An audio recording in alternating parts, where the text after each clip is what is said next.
Cyclone Idai may have come and gone, but its after effects have exacerbated what is already a disaster. More than 60 people are currently believed to have been killed during the cyclone and more than 1,000 injured. Now, those are not final numbers. The Mozambican government is still assessing the situation and hoping to have a final report soon. Were you here when the cyclone hit? Yes, I was here. We were here. We were in the house. Actually, we had been told to move out of Beira, but we never thought and expected that it could have been serious as it is. It was catastrophic, destructive, and we're in panic. There is no communication. There is nothing that is functioning at the moment. Even the port is closed. No networks, banks, they're closed, everything. You see, we can't even get in touch with our relatives there. But well, thank God we are lucky, but most of the people, they were not lucky. I can say 99% of the houses, they've been destroyed. As it stands, the city of Beira has no communications. All cell phone infrastructure has been torn down. Electricity poles have been cut off, meaning that there is no power supply in the city as it stands. There is also a very high risk of flooding. And just on Saturday night, in fact, rescue teams from South Africa got to work and managed to rescue over 25 people that had been stranded after waters rose extremely high on the only usable road leading into the city of Beira and Dondo.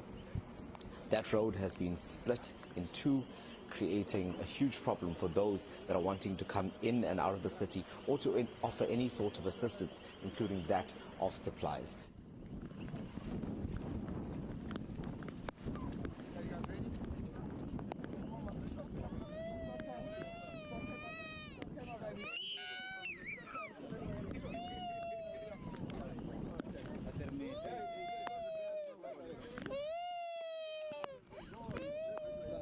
The airport was shut down for about 2 or 3 days, and flights only returned on Sunday.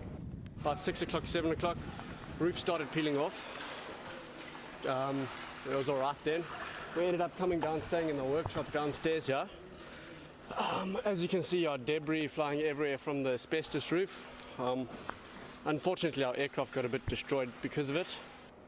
One of the first flights in was that of the South African military, and they are here at the airport to do a reconnaissance in order to determine exactly what is needed to continue this mission of aid for the people of Beira and its surrounds. Now, South African rescue teams are also here. They've set up camp at the airport, and right now they're discussing a plan to get more people in, more manpower and more resources. In front of me is Ian Shaw of Rescue SA. Ian, you just held a meeting with your team. Yes. What have you told them? Right, what we've decided, the guys have been out in the field yesterday and this morning. The situation already last night was quite dire. They rescued 22 people. They went back to the same spot this morning. Parts of the road have been washed away even closer to Beira.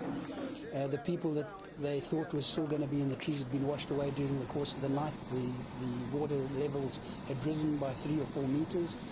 And we realized, due to the fact that it is as dire as what it is, that we are a small team, a little bit under-resourced for the amount of work that we envisage having to do. And we've created a list that we're going to communicate back to South Africa of additional rescuers and equipment that we're going to need in order to be able to address this emergency. In summary, what is on that list? It's personnel, so it's a needs analysis essentially. We've made a detailed list of the type of equipment we need, the amount of people that we would require to do it, and we've developed a profile of the person required to come and do that sort of work. And what's it looking like now? Are we able to get those people in? Communication has been a problem so far. Communication is a major problem. So I'll find someone with a sat phone and phone it through to Joburg and to the University of Johannesburg and see if they can assist. And then we've asked, the military have arrived this morning, have given them our needs of how many people we need and the type of equipment we need, with the hope that they'd be prepared to fly the guys up as soon as possible, because driving by road is absolutely not an option. There have been some offers of people being prepared to drive up here but it's really not an option. Roads have been washed away, bridges have been washed away in numerous places. It would be a complete waste of time to try and drive here to get here. We would need this flown in.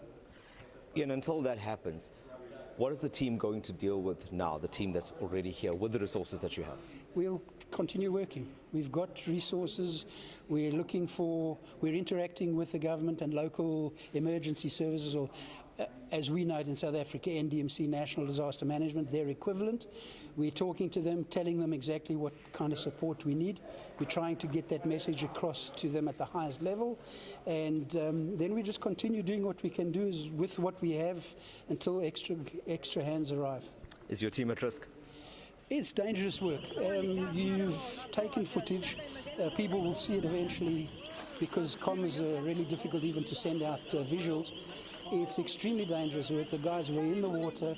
It's really not for the faint-hearted. So yes, they are at risk. It's dangerous work. Thank you, Ian Shaw. I'll let you get back to it. Ian Shaw telling us that they're now calling for extra help here. This team of 15 has been working and has managed to already save several lives, and they'll continue to do so until additional resources come through. We have been here and trying to document this, but unfortunately there is no cell phone signal. In fact, even satellite phones are hard to come by here. But what we're hoping to do is send this update out with a member of the South African military, and hopefully he'll be able to get it to a city, a close city, with some kind of internet connection and get it out. Until then, this team will remain here, and there's no immediate way for the team and its vehicles to get out by road. I'm Desan Thathia in Beira, Mozambique.